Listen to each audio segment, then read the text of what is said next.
Alors, merci beaucoup. Donc, j'ai déjà me présenté. Donc, moi, je fais partie d'équipe Arch Design. Je suis chef de projet en général sur les projets d'aménagement qu'on fait.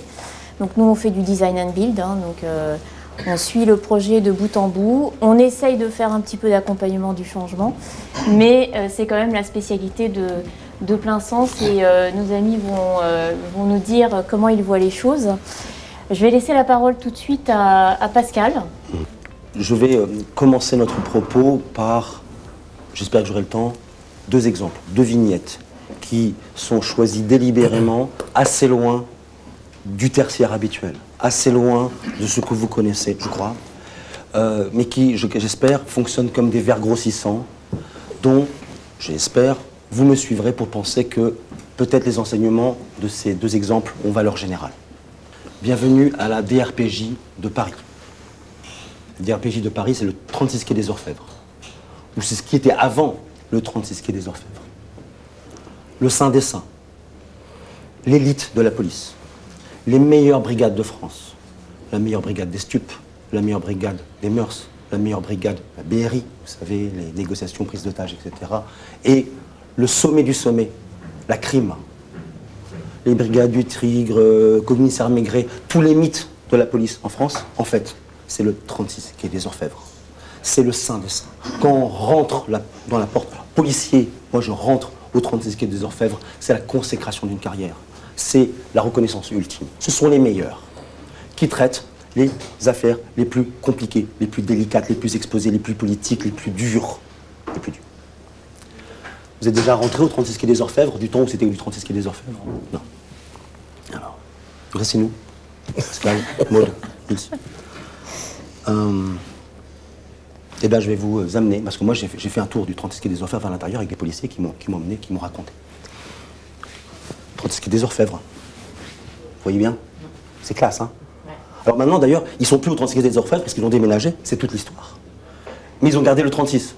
C'est rue du Bastion, mais c'est au 36 rue du Bastion. Je ne sais pas s'il y a un 34, je ne sais pas s'il y a un 38, mais ils ont gardé le 36 pour rester avec cette dimension du 36. Donc c'est classe. L'intérieur, c'est le Moyen-Âge. Le Moyen-Âge. À la crime, ils sont 100 hommes et femmes, 2 chiottes, à la turque, une douche. Une douche. Il n'y a pas de coin de café, il n'y a pas du café qui sort des murs comme chez vous. Il y a une petite cafetière toute pourrie. Le bureau du directeur général de la police, là, il a une porte, le carreau en vitre est cassé. Depuis 10 ans, ça n'a jamais été réparé. Les visseries sont pourries, ça fuit de partout, c'est pourri, c'est moisi. Mais bon, c'est juste moche et vieux. C'est juste moche et vieux. Non, c'est pas juste moche et vieux. Les stupes, ils sont, je crois, au 4e étage. Lorsqu'ils font des saisies, c'est 400 kilos de shit qu'ils rapportent. Il n'y a pas d'ascenseur, il n'y a pas de monte-charge. Donc c'est à dos d'homme, à 2 h du matin, après la saisie, après l'interpellation, à 2 h du matin, on tourne pour monter les 80 kilos de shit à dos d'homme, les uns après les autres. On arrive à 2 h du matin, après une grosse saisie, et puis demain, on recommence à 6 h du matin. Donc, donc quoi? On dort là. Il y a un dortoir, des chambres, des lits. Non. La police des polices n'a pas de lit. Ils dorment assis sur leur siège, les pieds sur leur bureau. Ça ressemble à ça, en fait, à l'intérieur. Alors, c'est des photos internet, j'espère que vous voyez à peu près. Les salles de garde à vue sont toutes pourries, il y a la peinture qui se décolle, etc. Et les bureaux des policiers, la police des polices, les meilleurs, hein, et c'est ça, hein, c'est sous les toits, ils crèvent de chaud, ils n'ont pas la place, il y a des photos de la famille accrochées au mur, le PSG, tout ça, ils n'ont pas la... C'est naze. Lorsqu'il faut amener des gens dans ces couloirs, ben, il ne faut pas que des complices se croisent. Alors il faut calculer, je t'attends, ils se parlent au toki-oki pour pouvoir faire en sorte qu'ils se croisent. Je vais vous parler des gardes à vue. Les gardes à vue, c'est un moment important dans le travail de la police. Je vais beaucoup en parler de gardes à vue.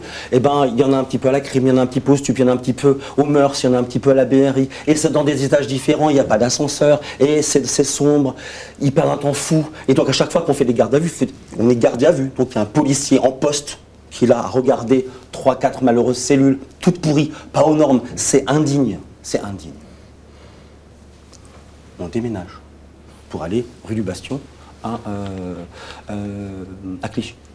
Neuf, moderne, professionnel, propre, numérique, pratique, rationalisé. Tout va bien? Tout va bien. Je discute avec Philippe, commandant de police de la crime, 20 ans d'expérience. Alors Philippe, t'en penses quoi? Je vais vous raconter ce que me raconte Philippe. Un des projets phares des nouveaux locaux, c'est d'avoir des... Alors c'est pas du flex. C'est des locaux, des cellules de garde à vue mutualisées. Un seul et même étage, avec toutes les gardes à vue, des STIP, des mœurs et de la crime, au même endroit, vidéo, propre, aux normes, rationalisé, efficace, sécurisé, sécurisé. Donc c'est rationnel. Et là, Philippe me raconte. Je vais prendre un exemple, pas ancien. Un meurtre. Une femme est tuée. Une femme est tuée, c'est drame, c'est mon métier. Nous avons en garde à vue dans notre locaux le mari. Je sais que c'est lui. C'est un mur. Il dit rien. Il a 48 ans, il est expert comptable, voilà, c'est pas un délinquant de carrière. Ce type, 48 ans, expert comptable, il va passer 20 ans en prison. Une femme est morte.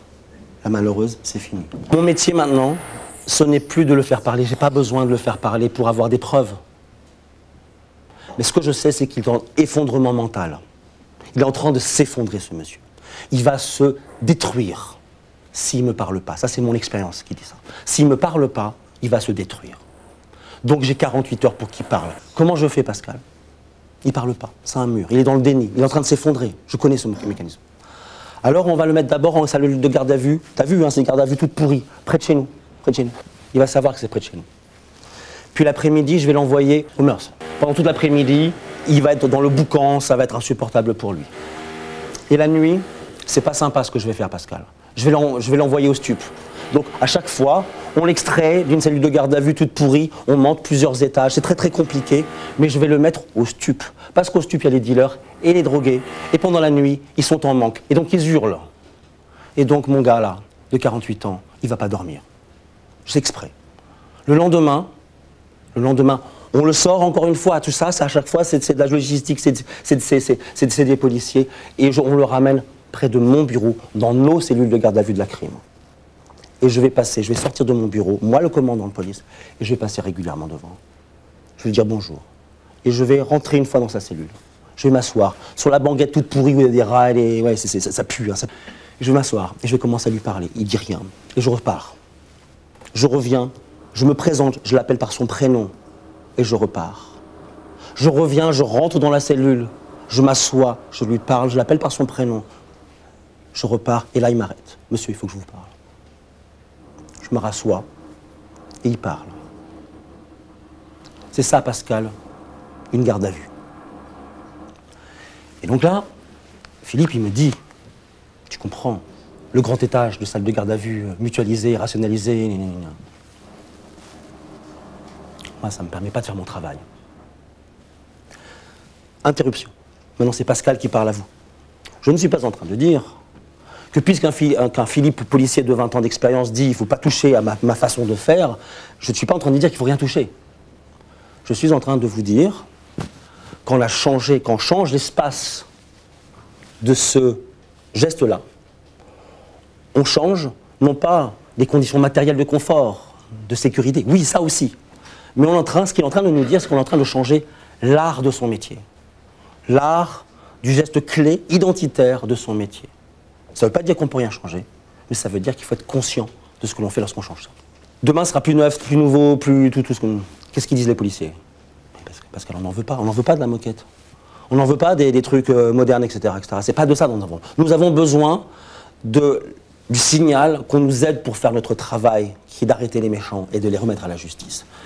Et nous, là, pour le moment, nous avons l'impression qu'on va nous déloger dans des endroits super propres, mais qu'on nous entourloupe, qu'on nous enfarine, qu'on nous met des beaux trucs, mais c'est pas pour nous, ça. Je suis pas en train de vous dire que puisqu'ils veulent pas du déménagement, il faut pas faire du déménagement. Puisqu'ils veulent pas de la modernisation et du propre et du moderne et du numérique, il faut pas le leur donner. Je vous dis, il faut entendre que ces gens-là nous racontent qu'en fait, dans leur identité, ce sont des gens qui travaillent en meute. Et comme ils travaillent dans un univers rustique, dur, ça prouve que ce sont les meilleurs. Et si on leur offre un petit cocon de caniche, ils ont l'impression qu'on les dégrade, qu'on ne les respecte pas. Voilà. Donc il faut bien entendre, voilà, nous sommes des loups en meute, et c'est bien parce qu'on est les meilleurs de France dans ces conditions médiévales-là, ça prouve bien qu'on est les meilleurs. Ah, donc il faut entendre ça. J'ai encore 1 minute pour passer de l'autre côté. On traverse la rue. Palais de justice. Alors je ne sais pas si Julie de la Pige est là, peut-être pas. Okay. Il n'y a personne de la justice. L'imaginaire d'un palais de justice pour nous tous, c'est quoi? C'est les grandes salles d'audience avec les juges au fond, à gauche les procureurs, à droite les greffiers, les plaignants, nanana, et plein de public. Hein, on voit ça dans les journaux. Il y a du public, et bien ça c'est quoi? C'est une audience publique. Mais l'essentiel du travail d'un magistrat, d'un juge, lorsqu'il reçoit des justiciables, c'est-à-dire des méchants et des victimes, des détenus, des prévenus, des coupables, des soupçonnés, des victimes, des témoins, c'est pas dans ces grandes salles-là, c'est dans un face-à-face qu'on appelle l'audience de cabinet. Traditionnellement, cette audience de cabinet, qui est un petit huis clos, se fait dans le bureau du juge ou de la juge. Dans le bureau. Dans le bureau du juge. Ça veut dire quoi? Ça veut dire que dans un tribunal traditionnel, il y a les bureaux des juges et il y a du public, des prévenus, des potentiels violeurs, des trafiquants de drogue, des enfants maltraités, des femmes battues, des gens qui se sont fait voler, qui circulent dans les couloirs pour aller voir madame le juge d'instruction, monsieur le juge des enfants, etc. Ils circulent dans les couloirs, ils attendent sur des petites chaises toutes pourries dans les couloirs des tribunaux. Et donc on a des flux qui sont comme ça. Les juges et le public sont tout intriqués. Problème de sécurité, évidemment. Problème de confidentialité, ça veut dire qu'il y a des avocats qui circulent partout, qui entendent tout ce qui se dit entre les juges. Problème de qualité d'accueil. Les familles de victimes sont assises dans des couloirs, il y a des malfrats qui passent devant eux. C'est nul, mais c'est comme ça, l'organisation d'un tribunal traditionnel. Décision de la direction des services judiciaires, du ministère. Le nouveau tribunal, on sépare les flux, on scinde les flux. 2 conséquences, je vais essayer d'aller le plus vite possible. 2 conséquences de cette séparation des flux. On va avoir un flux avec le public, et on reçoit le public de façon digne et sécurisée, et un endroit ou un flux avec le privé, uniquement les magistrats, les procureurs et les greffiers, pour eux, tranquilles, concentrés et sécurisés. Ça a l'air parfaitement sain, parfaitement rationnel. 2 conséquences. 1, 2. 1, ça veut dire donc que les audiences de cabinet ne se font plus dans mon bureau, moi juge, dans le bureau de la juge d'instruction, Sophie. Ça veut donc qu'il faut créer une salle d'audience de cabinet en plus de son bureau. Vous connaissez bien les enjeux d'immobilier. On ne va pas faire un tribunal où on double le nombre de salles. À la fois ton bureau, mon bureau, son bureau, son bureau, et autant de salles d'audience de cabinet. Non. D'autant plus que ni Sophie, ni Maud, ni Pascal, ni Nice ne passent tout notre temps. On ne passe pas tout notre temps en audience de cabinet. Donc on fait des salles d'audience de cabinet dédiées, mais mutualisées. Forcément mutualisées. Et là, vous me voyez venir. Qu'est-ce qu'ils disent les juges? Les juges. Tu sais ce que c'est que d'organiser une audience de cabinet? Moi qui suis juge d'instruction, Sophie qui est juge d'instruction, elle a eu un inspecteur qui est venu dans son bureau, qui lui a donné de nouvelles informations sur une affaire, et donc elle veut entendre un détenu, qui n'est pas à Paris, qui est au Baumettes à Marseille. Donc elle doit organiser une extraction pénitentiaire de Marseille, à 5 h du matin, un jour où elle est libre, où l'extraction est possible, où une escorte de Marseille à Paris est possible, où l'avocat est disponible, parce que les avocats, ils sont disponibles s'ils veulent, où l'avocat de la victime est disponible. Et donc c'est toute une architecture, toute une jonglerie d'agenda pour amener une escorte pénitentiaire. Alors c'est pas Chronopost et c'est pas Amazon Prime, une escorte pénitentiaire. On ne sait pas où est le paquet d'heure en heure. Il faut encore que cette escorte l'amène à la souricière en bas du tribunal. Et que tout ce beau monde arrive dans son bureau, à elle, lorsqu'elle a dit le mardi à 14 h. Et bien souvent ça ne marche pas, parce que l'escorte, parce que le détenu a dit non, il ne voulait pas sortir, parce que l'escorte a été pris dans des bouchons, parce que le maître, l'avocat t'a planté un lapin. Donc c'est super compliqué. Oh, et c'est quoi? C'est une assistante, une secrétaire qui fait ça? Pas du tout, c'est la juge qui fait tout ça, qui organise tout ça. Donc tu comprends que ce moment qui est crucial dans mon métier, c'est moi qui le maîtrise entièrement, et il n'y a aucune collaboration autour de ça. Donc quand ça foire, c'est sur moi que ça tombe. Or, une audience de cabinet, un détenu des Baumettes qui arrive chez moi, je le fais parler, peut-être qu'en 25 minutes c'est torché. Peut-être qu'il me faut 2 heures pour le faire parler.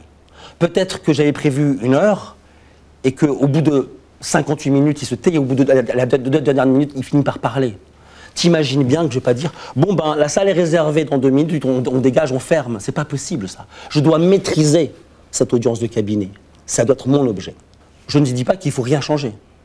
Je dis qu'il faut entendre que lorsqu'on modifie ceci, il faut entendre que dans un tribunal, les juges travaillent seuls, ne se coordonnent jamais, ne coopèrent pas, et ça ne leur vient même pas à l'esprit qu'une autre organisation du travail serait possible. Or, pour mutualiser les salles d'audience de cabinet, il faut envisager une situation où les différents juges se coordonnent, se parlent, partagent leurs informations. Ce qu'ils ne savent pas faire, il n'y a pas de structure organisationnelle là-dessus. Donc, transformer les espaces, ça transforme non seulement le cœur du métier, et ça transforme potentiellement les organisations du travail. Et vous l'avez entendu lorsque je parlais des policiers, ça transforme les identités au travail. J'ai évidemment d'autres vignettes, j'ai tout un album Panini de vignettes, mais je crois que j'ai déjà un peu dépassé mon temps. Transformer les espaces, c'est transformer le travail. C'est évidemment le grand classique, c'est transformer les conditions du travail. Le confort thermique, visuel, sonore, tout ce qui nous est évidemment familier. Mais c'est transformer la capacité de faire du bon travail, selon nous, dans notre métier. Donc c'est les conditions du travail. C'est ça qui est en jeu. Et donc, la question de l'identité métier. Ces lieux, ils nous ressemblent. Ce chez nous, c'est pas nous. Mon message, c'est qu'il faut être conscient de tout ceci. Et ça ne se donne pas tout de suite. Il ne suffit pas de demander pour l'avoir, cette information-là. C'est un travail d'étude et d'écoute que peut-être il serait temps que je te passe la parole, si j'ai bien compris. On pourrait l'envisager. Bien. Alors, tu es passionnant, donc c'est très bien. On a très bien compris ton propos. La vue générale, en fait, elle est, vous avez compris, c'est une équipe, c'est un peu holistique. Donc, Pascal, il explique très bien absolument tous les enjeux.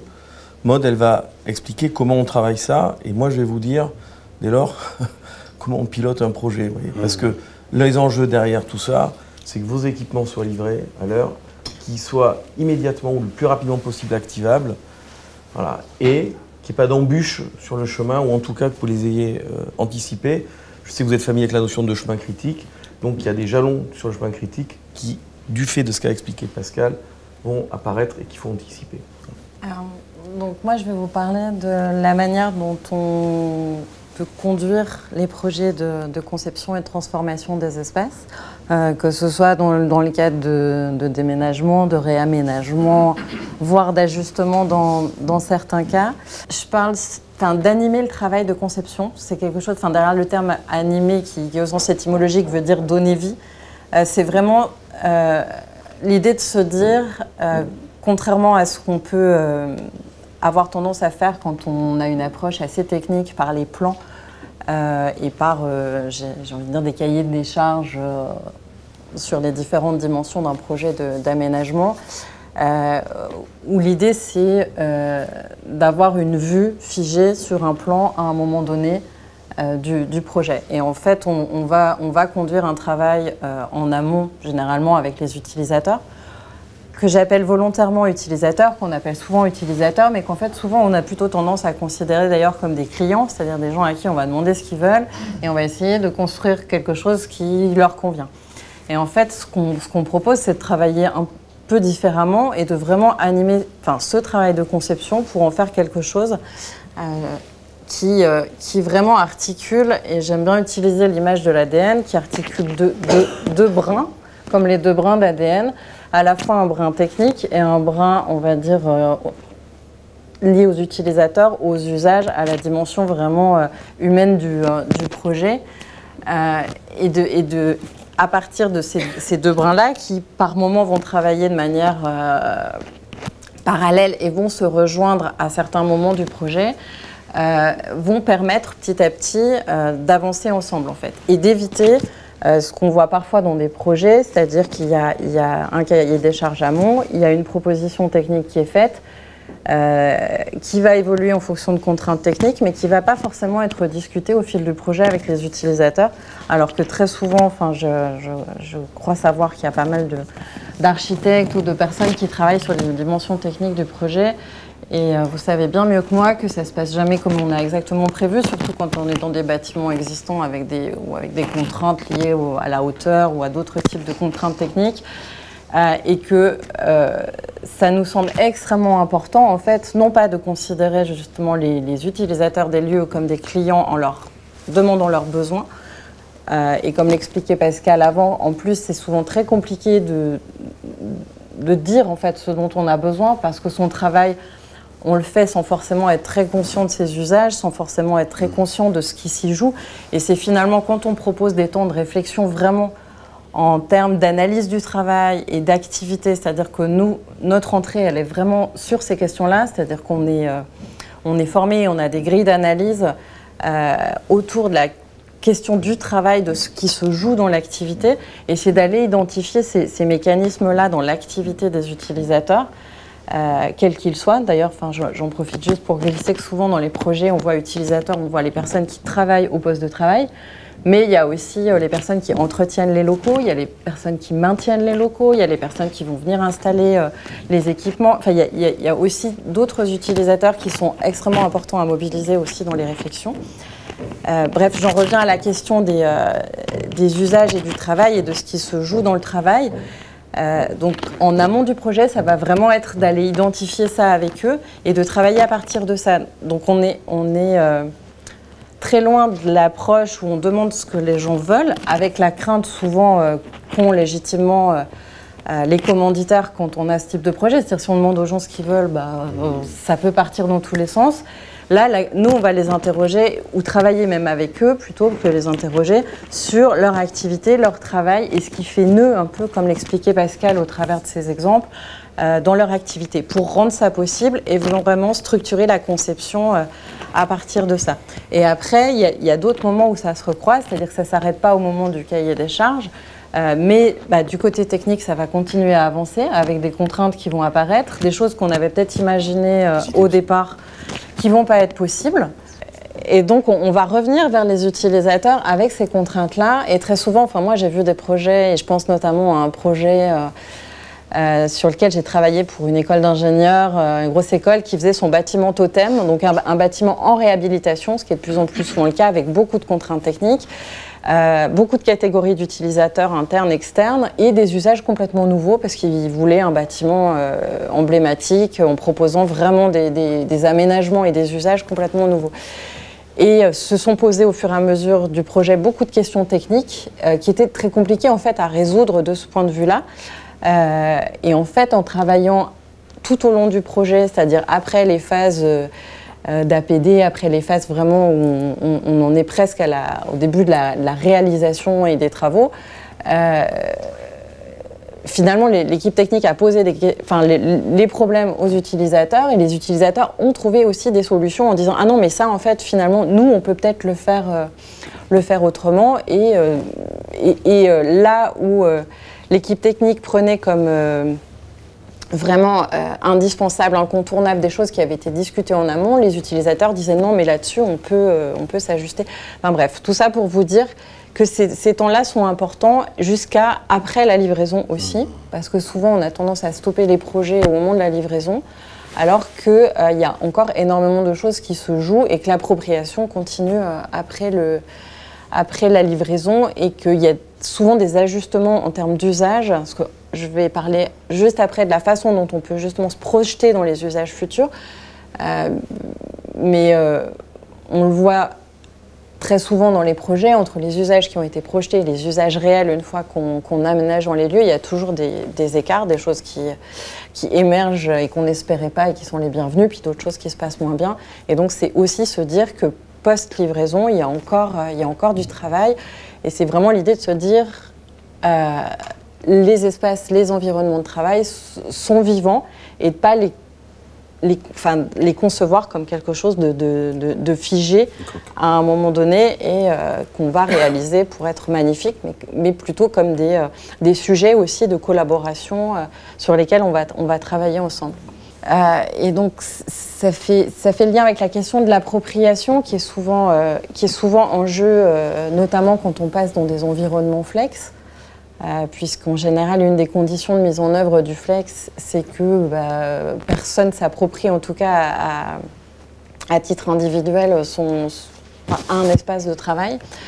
Mais là, je voudrais attirer votre attention sur un autre sens qu'on peut aussi donner à approprier, qui est pas s'approprier au sens de la propriété, mais approprier au sens de rendre propre à un usage, et que ce soit à l'échelle individuelle ou à l'échelle collective. C'est-à-dire que là, je vous ai mis un exemple, c'est un bureau de journaliste. Enfin bref, vous voyez un peu ce qu'on pourrait, vu de l'extérieur, qualifier de bazar, mais qui en fait est son bazar pour arriver à faire son travail pour lui ou pour elle dans de bonnes conditions, avec sans doute tout un tas d'éléments qui lui sont nécessaires et qu'en regardant comme ça, on a un peu de mal à identifier. Et ça, je pense que vous en avez tous fait l'expérience. Le fait de rendre propre son environnement de travail à son activité est quelque chose de nécessaire, que ce soit ne serait-ce que sur un ordinateur portable, d'aménager son bureau, ses applications, etc. Ou en allant beaucoup plus loin, si on prend, je ne sais pas si certains d'entre vous ont vu le film qui est sorti il n'y a pas très longtemps, ou ont lu le livre de Daniel Linnart, L'Établi, où il explique à quel point ça peut être non seulement indispensable, mais même l'essence d'un métier, que d'aménager son établi et en fonction de son activité, et que tous ces petits ajustements font vraiment pleinement partie du travail. Et donc ça, on voit bien qu'avec les nouveaux environnements de travail, c'est plus difficile à faire, d'approprier et de créer un environnement de travail propice à l'activité. Parce que malgré tout, se mettre au travail, c'est pas toujours évident, et le fait d'avoir un environnement qui engage à ça, c'est important. Et donc, il y a vraiment des pistes aussi à travailler autour, sans doute, d'une forme d'appropriation plus collective des espaces. Pascal parlait d'identité tout à l'heure, c'est comment aussi, on dit qui on est au travers des espaces, c'est aussi une façon de les rendre propres à. Et donc, ces pistes-là sont vraiment aussi, pour nous, des choses importantes à travailler dans les projets. Et du point de vue de la conception, ça veut dire aussi laisser de la place pour ça. C'est-à-dire pas forcément tout penser, tout définir jusque dans le moindre détail, mais laisser aussi la place aux utilisateurs pour faire ce travail-là d'appropriation des locaux. Juste pour vous donner un exemple de quelque chose qui peut être fait, qui reste assez léger, mais qui avait du sens, en tout cas pour ce projet-là. Dans les locaux parisiens d'Airbnb, ils sont déménagés depuis, mais leurs précédents locaux, comme tout était en flex, ils avaient proposé à chaque membre de l'équipe d'apporter quelque chose à lui dans les bureaux. Donc, qui avait apporté sa guitare, un siège, une affiche, peu importe. Mais c'était aussi une façon de dire, on ne le fait pas individuellement, mais collectivement, en tout cas, voilà, c'est notre environnement de travail et on se l'approprie. Je vais passer, oui. Et dernier point, et là je vais passer très rapidement, parce qu'on peut peut-être aussi en discuter ensemble. La question de la mutualisation, qui est un enjeu aujourd'hui des environnements de travail, à la fois un enjeu immobilier en termes d'optimisation des surfaces, en particulier quand on est dans des grandes villes, mais qui est aussi un enjeu du point de vue des usages, et qui est justement une occasion, parce que mutualiser, ce qu'évoquait Pascal avec l'exemple des juges tout à l'heure, ça veut dire se coordonner, ça veut dire travailler ensemble, et ça veut dire quelque part faire commun. Et l'enjeu autour de ces projets-là, c'est finalement de discuter des communs et de retrouver des communs qui parfois ne vont plus de soi dans des environnements où chacun individuellement va venir chercher ce qu'on veut, et finalement ces espaces qui vont faire commun, ou peut-être ces usages aussi qui vont faire commun dans un espace, ou le fait qu'on s'articule et qu'on cohabite sur des usages différents, mais dans un espace qu'on va partager. Enfin bref, il y a plein de choses à imaginer, à la fois en termes de rythme et de temporalité d'utilisation. C'est-à-dire, là, sur un projet récemment, on a imaginé pour une école, avoir des salles de cours qui le soir se transforment et puissent être utilisées par les associations sur des créneaux horaires différents. Donc c'est deux usages différents, mais en même temps ça envoie plein de messages autour de finalement on ne met pas les locaux associatifs au fin fond d'un couloir.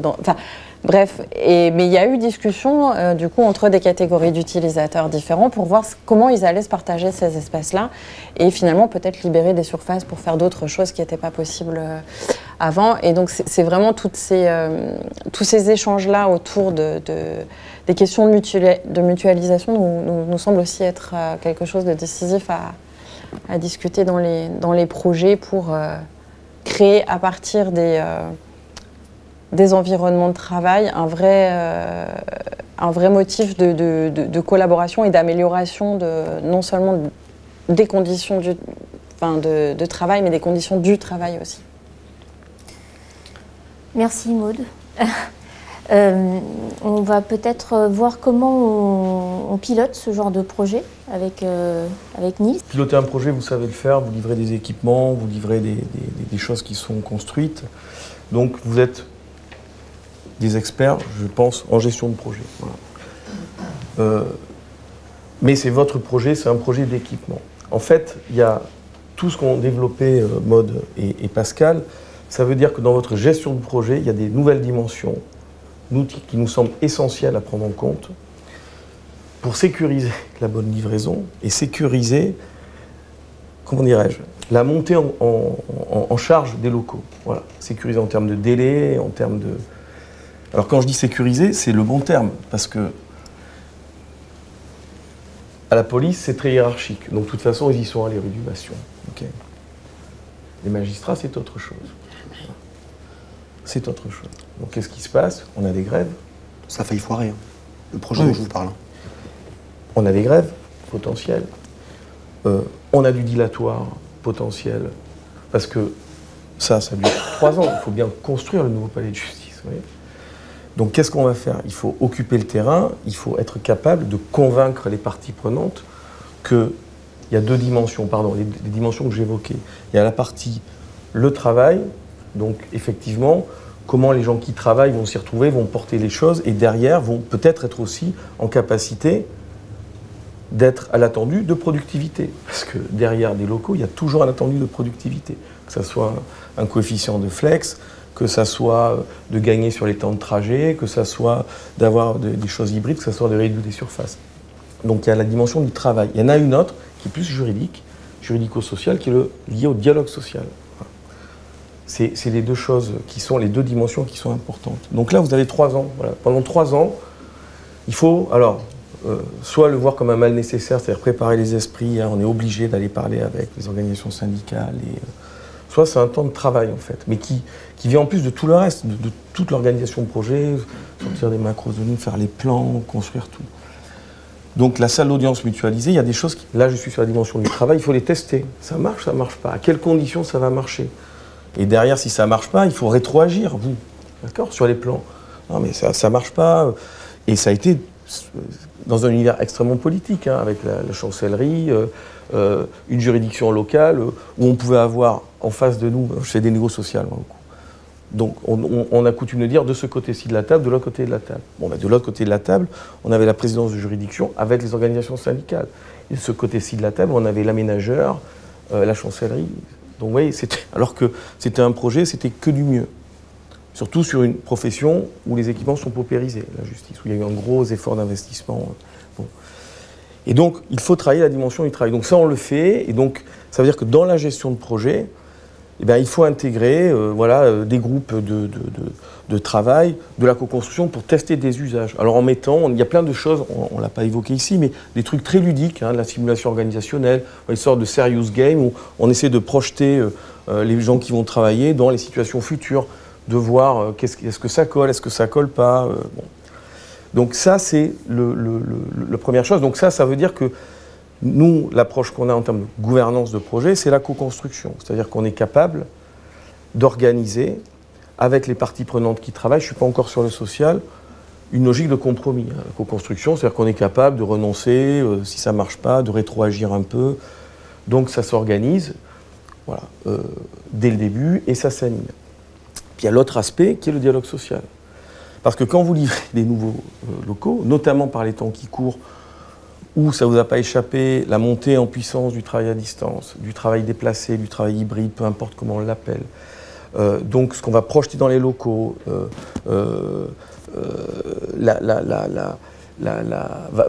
est-ce qu'on vient dans les bureaux par exemple parce qu'il faut, ou on y vient parce qu'il y a des choses à faire, ou on y vient parce qu'il faut être présent au bureau, avec tout ça. Ça, par exemple, c'est un lien direct avec les accords sociaux de l'entreprise. Donc, c'est-à-dire que vous pouvez avoir derrière un lien, mais que vous n'allez pas voir. Vous voyez, enfin, mais je vais avoir des exemples très concrets où mon projet de locaux, il est en adhérence directe avec la révision de l'accord télétravail ou de l'accord temps de travail. Voilà, je prends l'exemple, par exemple, d'un retailer, donc distributeur, voilà, une enseigne de bricolage, où les arrières de magasins deviennent des devants de magasins. Okay, donc il faut les réaménager parce qu'en fait, avec Internet, tous les artisans, même les particuliers, commandent et viennent chercher dès 7 h du matin leurs commandes. On a la même chose à la Fnac Saint-Lazare à côté, on avait bossé avec eux, où le click and collect, c'était même il y a 7-8 ans. Je crois qu'ils étaient passés en 2 ans à 800 000 paquets, d'accord, qui distribuaient. Vous voyez comment il faut raménager les locaux et derrière l'impact que ça a sur les travails, la redistribution des tâches, etc. Je reste sur mon retailer. Donc ça veut dire qu'il faut réaménager évidemment l'arrière du magasin pour qu'il puisse faire une office, ça devient un comptoir, etc. Mais pour le faire, vous avez de la négo sociale. Parce qu'avant 7 h, pour ouvrir à 7 h, il faut avoir acheminé les pièces toute la nuit. Donc avant 6 h du matin, c'est du travail de nuit. Ça veut dire que dès lors, on doit fonctionner en équipe. Donc il faut rediscuter de l'accord temps de travail. Et on ne peut pas faire l'un sans l'autre. Donc vous, votre métier, ce n'est pas de négocier les accords temps de travail, mais vis-à-vis du client, si quand vous livrez le nouveau, on appuie, clac, et on passe de la situation A à la situation B. C'est rarement quantique comme ça. Le changement d'état, en général, il est progressif, il y a une phase de transition. Et vous pouvez être bloqué dans la livraison des projets. Alors, je ne pense pas qu'on dise que ce soit la faute des aménageurs, mais quand même, moi je trouve que ça sécurise les clients de dire on a anticipé le coup d'après. Parce qu'après, les locaux, quand vous les avez livrés, là je suis sur la partie, c'est comme un prérequis. Donc pour moi, c'est sur le chemin critique, un accord télétravail, si on livre des choses qui sont destinées à être au service de ça. Mais vous avez aussi l'avis des locaux après, quoi. Comment c'est organisé, est-ce que avec la C2SCT, donc il y a la commission ex-hygiène et sécurité, donc santé, sécurité au travail, comment on met ça en place, tout ce temps d'appropriation qui va faciliter la montée en puissance des locaux. Voilà, donc derrière, ça s'appelle, donc vous voyez, il y a la co-construction d'un côté, donc ça c'est des choses que vous connaissez, c'est faire du remontant, bottom-up, voilà, donc de repartir de l'expression de besoin des gens qui travaillent, mais pas uniquement en disant voilà comment on veut que vous travaillez, c'est comment donc d'aller avec la précision d'observation que dit Pascal et de rétroagir sur les cahiers des charges, sur l'organisation, etc. Et puis il y a la partie sociale. Donc sociale, au mieux, le top du top, c'est faire du paritaire. C'est-à-dire qu'on embarque les partenaires sociaux, on a été à la CGT à Montreuil sur les trucs, voilà, dans la grande centrale, pour essayer d'avoir les gars de la justice, essayer de et de les embarquer donc dans la gouvernance du projet, pour dire voilà ce qui se passe, vous êtes informés, vous avez un coup d'avance pour préparer la livraison et préparer la suite. Ça, si vous arrivez à faire du paritaire, c'est très bien, mais à minima, vous informez les partenaires sociaux et vous jouez avec. Enfin, au bon sens du terme, jouez avec. Et de toute façon, sur les projets, là je vais être sur un truc très pragmatique, il y a l'infoconsulte. Okay, quand vous livrez des équipements, que ce soit de la technologie ou des locaux, vous devez avoir un avis du CSE. Voilà. Ça passe en infoconsulte. Et en général, si ça bataille, où est-ce que ça bataille? Sur les conditions de travail. On a été sollicité, il y a prescription maintenant, c'était un projet magnifique, qui a été livré, centre de recherche et développement d'un des plus gros pharma français, en région parisienne.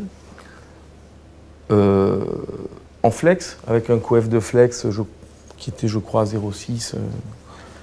Formidable. Vraiment, c'est comme ici, multiplié pour accueillir 1500 personnes. Donc, sur un effectif, donc ça doit faire, Pascal, 1500. 0,6. Ouais.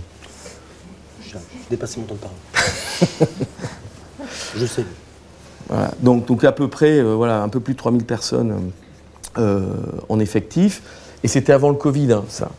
Et derrière, donc c'est la direction immobilière qui travaille là-dessus, qui dit on livre le truc, c'est formidable. On a travaillé avec des agenceurs. Il y avait un peu, voilà, un cabinet en strat qui avait fait, on livre. Et alors là, bam, quoi, c'est le mur direct. C'est-à-dire que ça finit, les partenaires sociaux posent un recours devant le TGI, projet bloqué. Enfin, je pense que c'est 150 millions d'euros, hein, peut-être pas, j'exagère, avec les équipements. Mais c'est des sommes colossales qui sont engagées, et puis il faut lancer les travaux, enfin, vous voyez, par rapport au business. Donc nous, dans ce cas-là, on est sollicité par le cabinet d'avocats du pharma en question, qui dit on est en contentieux, comment est-ce qu'on fait, quoi. Voilà, parce qu'il faut arriver à convaincre un magistrat que en fait, le projet n'est pas pathogène, c'est ça le terme, pathogène pour la santé des gens qui travaillent. Voilà. Et là, c'est parti. Donc là, comment on fait? Donc c'est un travail en général d'exégèse, parce que le travail a été assez bien fait, et d'essayer d'éclairer les conditions des impacts sur les conditions de travail, de façon didactique, pour que, à la charge et à la décharge, pour que les gens de la cour, enfin le magistrat en l'occurrence, se fassent un avis et disent le projet est pathogène ou pas pathogène, on lève la suspension et le projet peut être retiré. Vous voyez, c'est quand même incroyable. C'est-à-dire que tout est bien, c'est mieux, c'est machin, c'est etc. C'était vraiment d'un luxe inouï et c'est quand même bloqué. Voilà, c'est comme ça. Donc ça, il faut absolument l'anticiper. Donc en contentieux, ça tombe pas toujours comme ça. On n'a pas forcément toujours des dénouements qui peuvent être voilà, aussi heureux. Enfin, ça prend toujours du temps et ça met de la crispation. Et puis derrière, ça veut dire qu'on aménage dans les locaux et c'est pas la bonne ambiance, quoi. S'il y a eu un contentieux. Et tout ça pour dire, en plus, on avait tout bien pensé. Donc, voilà, tout ça pour dire. Et on a eu l'autre exemple sur un grand quotidien français, voilà, qui a fait une formidable bâtiment qui est magnifique, quoi, où on a eu des injonctions que c'était pathogène, parce qu'il n'y avait pas assez de lumière, enfin des trucs qui peuvent sembler incroyables au regard du bâtiment, qui a un geste architectural de dingue. L'intérieur, c'est chouette, mais avec une densité, et parce qu'on passait, et même ils ont gardé le bureau du journaliste en bordel.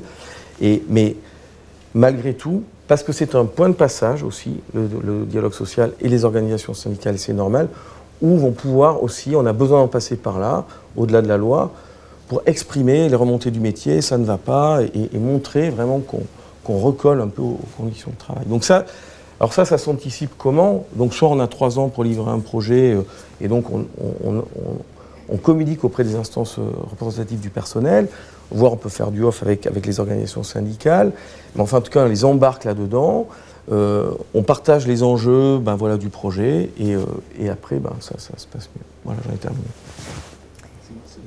Merci Nils. Est-ce que vous avez des questions par rapport à tout ce qui a été dit, parce que je pense qu'il y a quand même pas mal de sujets qui ont été évoqués. Est-ce que, ou même dans vos expériences par rapport à vos organisations, est-ce que vous avez des questions, des remarques par rapport à ces sujets? Des contrepoints aussi, hein, je ne suis pas d'accord. J'avais une petite question sur la partie de simulation dont vous avez parlé. Comment vous faites pour les mettre dans une situation future sans avoir des espaces réalisés et savoir si ça marche ou si ça ne marche pas en anticipation? Alors, ça fait partie du travail d'appropriation. Je ne vais pas prétendre tout développer, donc merci beaucoup pour la question, parce qu'effectivement, Nils l'a abordé rapidement aussi. Donc, ça fait partie de l'outillage qu'on a pour travailler avec les équipes, parce qu'effectivement, s'approprier des locaux existants, c'est une chose, mais s'approprier des locaux qui n'existent pas, c'est effectivement plus compliqué. Et donc là, l'idée, c'est de partir vraiment de l'activité et de l'analyse d'activité qu'on a fait par métier avec les équipes, et de voir comment cette activité, en tout cas ce qui est identifié comme critique dans chaque métier, peut se réaliser dans des espaces. Donc après, tout dépend du projet. Il y a certains projets où il y a quand même une coquille qui existe, donc on peut partir éventuellement de cette coquille-là. Dans d'autres projets, il n'y a rien qui existe, parce que parfois on travaille très en amont et même les locaux futurs ne sont pas identifiés. Et dans ce cas-là, l'exercice se fait de manière concrète avec des plans et des outils, enfin des surfaces et des outils de simulation, voilà, qu'on trace, mais qui restent indéfinis par rapport à un projet de bâtiment qui n'existe pas encore. En revanche, ça permet de travailler toutes les circulations, les interactions, et de vraiment jouer les situations de travail dans ces exercices de simulation et d'identifier ce qui est critique comme élément justement pour la conception. C'est de façon très concrète. Alors c'est un peu de boulot parce qu'il faut fabriquer les outils. Donc on peut avoir un plateau de jeu. Okay, donc ça peut être soit les locaux, soit ça peut être un calendrier, ça peut être un organigramme, enfin peu importe, restons sur les locaux. Derrière, ça suppose que nous on est un peu modélisé, voilà, quels sont les déterminants qu'il faut tester. Et ensuite il y a un enjeu d'aller trouver aussi les bons compromis, qu'est-ce qui fait que ça va marcher, où les gens vont jouer leur travail en fait. Donc on affecte, voilà, c'est un peu comme un board game, quoi, mais un jeu de plateau, donc il y a des rôles, voilà, l'opérateur, le machin. Un exemple concret, pardon, nouveau concept d'agence pour une boîte d'assurance. Voilà. Donc agence pilote, et ces nouvelles agences, c'est un concept. Et donc il y a une grande dalle, voilà, ce qu'ils mettent, c'est qu'ils mettent une grande dalle numérique à l'entrée de l'agence. Et bon, on pourrait dire, bon, c'est une dalle terminée. Et en fait, ça redistribue tout le travail dans l'agence, y compris parce qu'il y a la fin des bureaux donc, pour les conseillers et conseillères bancaires, mais est-ce qu'ils se déplacent, comment ils accueillent les clients. En fait, ça pose plein de questions, et surtout s'il y a un prolongement avec des tablettes. Et donc comment je reçois. Donc ça, par exemple, et on a des vidéos, parce qu'on filme, c'est assez sympa, parce que les gens regardent ça après. Donc on joue la situation. Alors, là, c'est un plan à l'échelle, en carton plume, bon, enfin c'est du boulot, quoi. Des fois, on est un peu trop tatillon là-dessus, mais... et on compose l'équipe avec un bon casting qui sont les parties prenantes, mais aussi peut-être les gens qui sont indirectement concernés. On imagine des cartes aléas, vous voyez, qui permettent, c'est pas juste un tracé linéaire, et on voit les coopérations, les compromis opérationnels qui s'opèrent entre les gens. C'est un outil de dialogue en fait.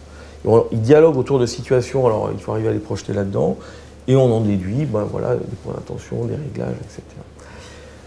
Voilà. Donc c'est vraiment papier-crayon. Il y a eu des essais en 3D, moi je trouve que c'est pas du tout conclusif. Le CNAM avait fait des trucs, moi je trouve que c'est mieux, parce qu'en fait c'est un outil de dialogue, c'est pas un outil d'immersion qui est un outil de dialogue. Enfin c'est voilà, comme ça qu'on travaille. Petit complément. Vous faites du design thinking, donc on va pas vous apprendre, il y a sur des prototypes, des maquettes, des machins qui bougent, etc. Tout ce qu'on nous on fait aussi. Notre coup de stabilo jaune, il est sur le fait qu'on ne fait pas du design thinking qui porte sur les espaces, on fait du design thinking qui porte sur le travail des gens et sur les organisations de travail. Et donc, une autre façon de mettre un sous-titre à notre intervention, c'est que ces projets bâtimentaires immobiliers sont d'abord des projets managériaux et stratégiques qui ont un support immobilier. D'abord un projet managérial et stratégique. Et si c'est difficile pour les utilisateurs usagers de se projeter dans de nouveaux espaces, et en effet, on le sait tous, c'est très difficile pour les gens de se projeter, y compris pour nous, de se projeter dans de nouveaux espaces. Pourquoi c'est difficile? Parce que, je retourne à ma présentation, parce que ces nouveaux espaces vont changer des choses qui sont nodales, viscérales dans leur travail, et comme le disait très bien Maud, dont ils ne se rendent pas compte nécessairement eux-mêmes. Et donc il faut faire ce passage préalable de l'accouchement du collectif sur, mais finalement, qu'est-ce qui est important dans votre travail? Et par exemple, une façon de se projeter dans nos nouveaux locaux, c'est peut-être pas tant de se projeter dans de nouveaux espaces physiques que de réinventer le parcours d'un dossier de juridique, réinventer le parcours utilisateur, réinventer le parcours d'un étudiant. Et donc de rentrer dans ce parcours-là. Et là, les gens au travail sont dit, à cet endroit-là, il y a un truc nodal, critique qui se joue. Et comment ça peut se jouer différemment demain d'aujourd'hui? Cette simulation, elle n'est pas uniquement que spatiale, elle est vraiment sur comment on fait aujourd'hui et comment on pourrait faire demain. Quitte à dire, en fait, on pourrait faire complètement différemment demain, mais ça prend du temps. Et c'est pour ça qu'il ne faut pas que le projet immobilier ferme les portes techniques trop tôt. Et ça, c'est un peu contre-culturel. C'est-à-dire qu'il faut trouver le bon paradigme sur quoi on simule. C'est contre-intuitif, c'est peut-être pas les locaux, même si on parle des locaux. C'est exactement ce qui passe avec le dossier de circulation le circuit de circulation, c'est un peu redondant ça. La circulation d'un Maître André. Oui. D'un dossier, voilà, c'est peut-être ça, ça c'est à nous de trouver pour faire émerger les points d'attention. Et du coup, tout ça, ça prend beaucoup de temps. Toutes ces réflexions en amont d'un projet. Et c'est vrai qu'en général, alors peut-être que c'est dû à notre métier, mais en général, nous, On vient nous chercher par la porte de l'immobilier, donc par des contraintes bâtimentaires, de baux, etc. Et du coup, quand on nous contacte, en général, on nous dit, dans la plupart des cas, on doit emménager dans 6 mois, parce que notre bail se termine. Et donc, il faut que les travaux soient terminés dans 6 mois. Et on est sur 2000, 3000, 4000 mètres carrés à aménager. On a à peine un temps de travaux raisonnable et un temps de conception un peu réduit et alors un temps de réflexion nul. Donc, alors, voilà. Par rapport à cette contrainte de 6 mois, effectivement, vous, en fait, il y a un sujet de garantie de bonne fin. Voilà. Ça, vous êtes là-dessus. Mais pour vos clients, ça peut être intéressant de dire dans cette garantie de bonne fin, il y a des choses qu'on anticipe. Après, la question, c'est quelles sont les marges de manœuvre dont on dispose ou pas. Si, de toute façon, les plans, tout est élaboré de façon descendante, on ne va pas réintroduire du remontant, on ne tiendra jamais les délais, on va mettre le client dans une situation où il n'aura pas la maîtrise des échanges qu'il va provoquer, ça va être le bordel. En revanche, il y a peut-être des choses à faire sur des questions à se poser. Avez-vous anticipé? Voilà, l'infoconsulte à venir. Parce que ce qui peut se passer aussi, là vraiment je parle d'expérience, c'est que ces projets-là, dans les entreprises, ils sont gérés parfois par les directions immobilières. C'est ça. Or, les directions opérationnelles, mais surtout les directions des ressources humaines et des relations sociales, en général récupèrent « Ah, by the way, il faut que tu passes en infoconsulte le projet de nouveaux locaux. » Ok, voilà le truc, etc. Donc ça, il y a aussi un sujet qui est juste, ça peut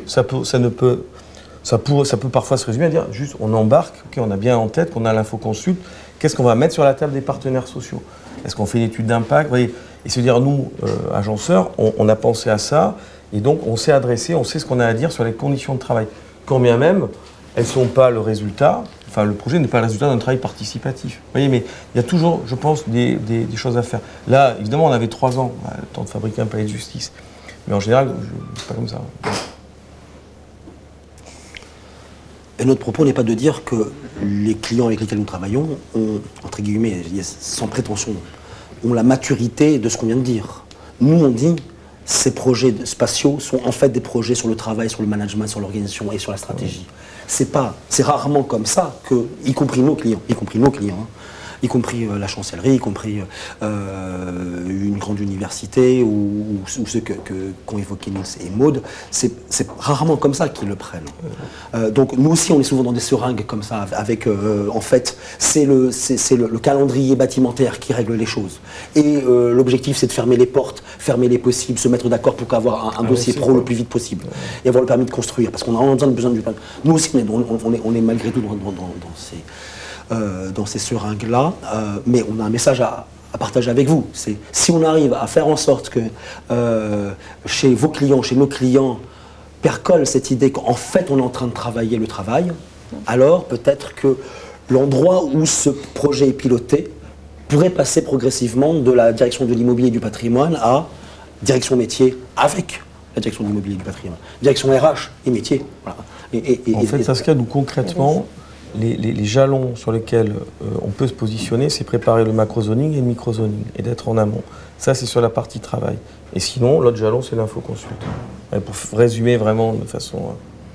Et après, il y a en complément toute la question de l'appropriation, c'est-à-dire que même si à un moment donné, les solutions techniques sont assez prédéfinies, il y a quand même comment on va s'organiser avec ces nouveaux locaux. Et tout le travail de simulation organisationnelle reste complètement pertinent, même si l'espace, lui, va être assez figé. Et c'est ce qui va faire qu'à un moment donné, le projet peut fonctionner au mieux de ses possibilités, en tout cas, plutôt que d'être subi. Et là, dans l'espace de 6 mois, il y a quand même le temps, c'est-à-dire que dans ce cas-là, on n'intervient plus sur la même dimension. On se dit que techniquement, on ne va pas forcément avoir beaucoup de leviers. En revanche, c'est, ce que disait Nils et Pascal, c'est prendre ce prétexte-là aussi comme une occasion de questionner la façon dont on travaille et dont on va organiser ça collectivement. Oui, il y avait une question. Benjamin, et je suis peut-être une autre partie, moi je suis le promoteur. Et donc,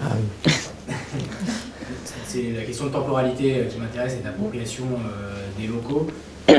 Dans le cadre d'une VFA en général, je vais avoir une livraison pour un institutionnel qui va me demander un bâtiment réadaptable dans le temps. Vous parlez d'appropriation des locaux d'un preneur qui peut-être se projette alors pour le tribunal ou une école sur 12 ans, 20 ans, 30 ans. mais on va souvent être sur des temporalités qui sont plus courtes, et avec des projets qui peuvent durer 6 mois pour vous pour les mettre en œuvre, mais et pour nous aussi, puisqu'on va arriver sur un plateau vierge, qu'on doit concevoir sans savoir qui va prendre un bail. Est-ce que dans la conception que vous allez proposer aux bailleurs ou aux futurs preneurs, vous allez évoquer la notion de réemploi, demander la temporalité dans laquelle ils vont s'installer dans les locaux, parce que si par exemple ils vont signer un bail de 3 ans ou un bail de 12 ans, on ne travaille pas le sujet de la même manière et on va livrer le local et eux doivent penser à l'après. C'est rarement le cas pour un preneur de se dire ah, tiens, je vais grossir ou je vais rétrécir. De plus en plus, le Covid a forcé en tout cas la réflexion. Mais nous, en tout cas, quand on est à l'initiative du projet, on a rarement cette information-là, mais on doit prévoir un bâtiment sans connaître l'utilisation finale. C'est un travail qu'on fait de prospective à la fois sur les évolutions de métier et sur les évolutions aussi démographiques, parce qu'en fonction des organisations avec lesquelles on travaille, il y en a qui sont assez stables et il y en a d'autres, à l'inverse, qui évoluent énormément, à la fois en termes de contenu d'activité, et c'est là où c'est le plus compliqué, parce que d'un point de vue démographique, on arrive généralement à imaginer ce qu'il faut pour que ça puisse évoluer de façon sereine. Mais donc ça, c'est un travail qu'on peut faire en amont. Et après, sinon, par rapport au fait que le preneur va rester assez peu de temps et qu'il y a un travail de conception à faire sans forcément savoir qui va utiliser les locaux, c'est aussi se dire que peut-être, s'autoriser à ce que la conception aille moins loin et qu'il y ait toute une partie en fait, du travail de conception qui se fasse par les utilisateurs. En fait. C'est de se dire... Généralement, on a tendance à tout prévoir en fonction des usages, en fonction des besoins, et à se dire tel besoin, tel usage, telle solution technique. Et c'est aussi se dire finalement, c'est les utilisateurs qui finalement, comme on fait chez nous, quoi. C'est-à-dire que on a des matériaux de base et après on aménage ce qui nous convient. Et c'est aussi penser ça comme ça et se dire finalement faire à minima en laissant des possibilités même un peu brutes.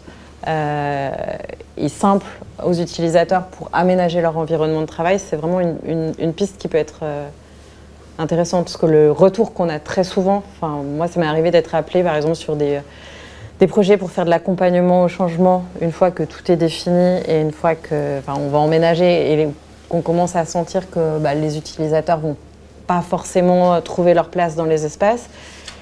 Et très clairement, les utilisateurs sont beaucoup plus sensibles au fait, et ça rejoint l'exemple avec lequel Pascal a démarré, au fait que l'outil de travail sera adapté à leurs besoins, qu'au fait que ce soit beau, même si ça compte aussi évidemment en termes d'expérience de travail.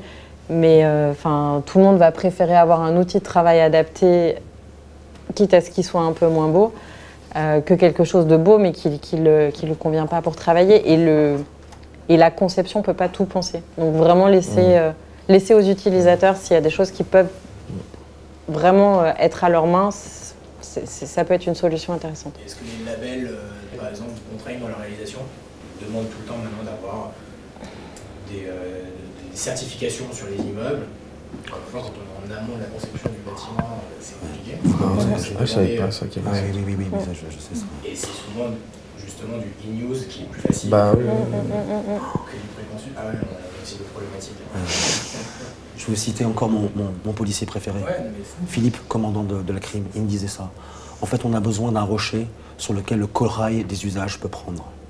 Et j'ai trouvé que c'était une belle image. Le corail des usages. Un truc vivant, en fait. Les espaces sont un truc vivant. Laissez-nous faire. Le corail, il va grandir. Si le rocher est sain. Il y a une forme d'apparent paradoxe dans les deux choses que je vais dire. C'est, on semble dire, nous, entendons bien les usages pour proposer des espaces qui collent à ces usages-là, et c'est à chaque fois, c'est un peu spécifique. Et à la fois, l'autre message, c'est que les espaces sont contingents. Quand j'emménage, moi, dans une nouvelle maison, dans un nouvel appartement, je n'ai pas choisi la maison et le nouvel appartement, et je vais y faire mon trou, je vais y faire ma vie, en fait, et je vais bien, mais il faut que je puisse être dans les conditions mentales de pouvoir m'y sentir bien. Et parfois, c'est dans un cadre technique, comme le disait Maud, qui est complètement contraint, et on va quand même arriver à faire notre corail professionnel ou de vie. C'est vrai, aussi vrai pour les espaces de vie. D'autres... Je voulais juste savoir aussi, est-ce que vous avez vu une réelle différence avec le avant et après Covid sur vos études? Oui. Il y a un changement? Alors oui. Alors, par exemple, en 2021, voilà, vraiment après on se disait, on parlait avec des confrères, des partenaires, là, avocats, on se disait, quand même, merde, on est très peu sollicité sur les accords télétravail. C'est quand même bizarre, c'est quand même ce qu'on sait faire. Mais pourquoi? Parce que ça nous semble être des vrais enjeux. C'est-à-dire qu'avant, le télétravail, le télétravail, c'était un peu comme les tickets restaurants. C'était un avantage individuel, un avantage social qu'on concédait ou pas. Après le Covid, c'est devenu une façon d'opérer le business, quoi. Et donc une façon collective d'organiser le travail. Et toutes les entreprises, en général, ont légiféré à chaud, en généralisant le télétravail avec des formules un peu sur mesure. Et là, on est en train de se rendre compte qu'en fait, il y a des problèmes de cohésion, de qualité, d'organisation du travail, et donc de management, évidemment, parce que les grands, je ne sais pas si c'est les perdants, mais les grands impactés de ça, c'est la fonction managériale qui, dans le travail à distance ou le travail hybride, ont une charge de régulation qui est dingue, en fait. Parce que, avec comment dirais-je, le développement, mais la massification, enfin, on a tous été obligés de faire ça, donc ça s'est imposé. Le télétravail fait que la dimension vie pro, vie perso est beaucoup plus prégnante et la dimension personnelle, les contraintes individuelles s'invitent beaucoup plus dans l'organisation du travail. Donc tenir une cohésion d'équipe, ça veut dire qu'il faut, si tout le monde n'est pas là, c'est-à-dire qu'il faut faire la cohésion avec ceux qui sont là, appeler ceux qui ne sont pas là, et je dois gérer, moi, manager, des contraintes qui sont nouvelles.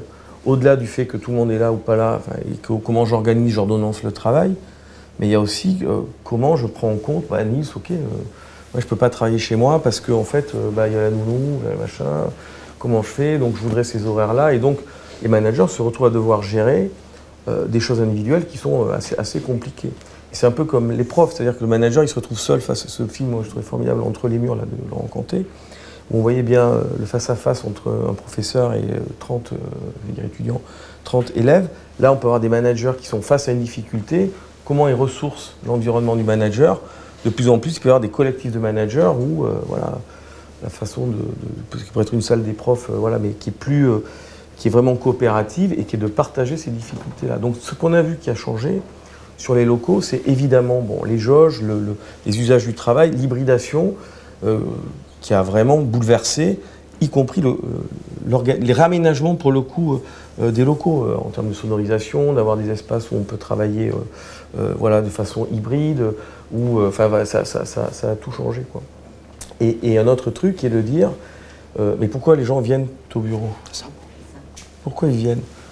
Ah, ça fait mal, hein, parce que, alors maintenant, il y a un changement de balancier, hein, notamment par les mêmes, donc beaucoup des entreprises américaines qui ont été drastiques en termes de télétravail, parce qu'il y avait évidemment un EBITDA, c'était la pierre philosophale, quoi, pour les directeurs financiers. On va aller chercher, on va économiser les loyers, enfin c'est un truc, c'est super. Tout le monde en télétravail, on ferme tout. Et maintenant, on dit qu'en termes de productivité, c'est l'inverse qu'il faut aller chercher. Donc, comment on change le mouvement de balancier? Entre-temps, les gens se sont fait leurs habitudes. Et la question qui était, mais pourquoi est-ce qu'on va au bureau? Parce qu'il faut être au bureau. Ben non, en fait. Et notamment dans le tertiaire, où le travail peut être fait, pas forcément depuis le lieu de travail, sauf les Chinois, certaines usines chinoises, où on monitore le poste de production sur des conduites de ligne depuis chez soi. Il faut avoir le système politique qui permet. C'est autre chose. Mais donc, sinon, c'est surtout sur les espaces tertiaires, sur ça. Et derrière, c'est de dire, les gens, il faut qu'ils aient envie en fait de venir au bureau. Ils viennent parce que c'est une ressource. Et ça, c'était intéressant par rapport aux e-news, etc. C'est que ça veut dire qu'une direction d'entreprise, elle doit, si elle veut avoir, et puis conserver les gens. Enfin, derrière, il y a des enjeux. On a beaucoup parlé des enjeux de conditions de travail. Mais un peu en défensif, vous voyez, c'est un peu quand même le propos, ou de facilitation. Mais il y a aussi, nous on est sollicités aussi aujourd'hui, par des clients, y compris au sein des DRH, ou au sens de la marque employeur, hein, pour revenir. Et qui veut dire, si je veux que les gens restent, parce qu'on est un peu, alors ça baisse un peu, il y a une forme de plein emploi, ou en tout cas le chômage quand même est assez bas, donc il y a beaucoup d'attrition dans les boîtes, les gens, s'ils ne sont pas contents, ils partent, etc. Et donc c'est aussi une façon de sécuriser, de fidéliser les équipes, quoi. Les conditions, notamment les locaux, les conditions de travail. Donc ce qui a changé, c'est qu'en fait la question est devenue ouverte. Je viens au bureau en fait, parce qu'il s'y passe quelque chose.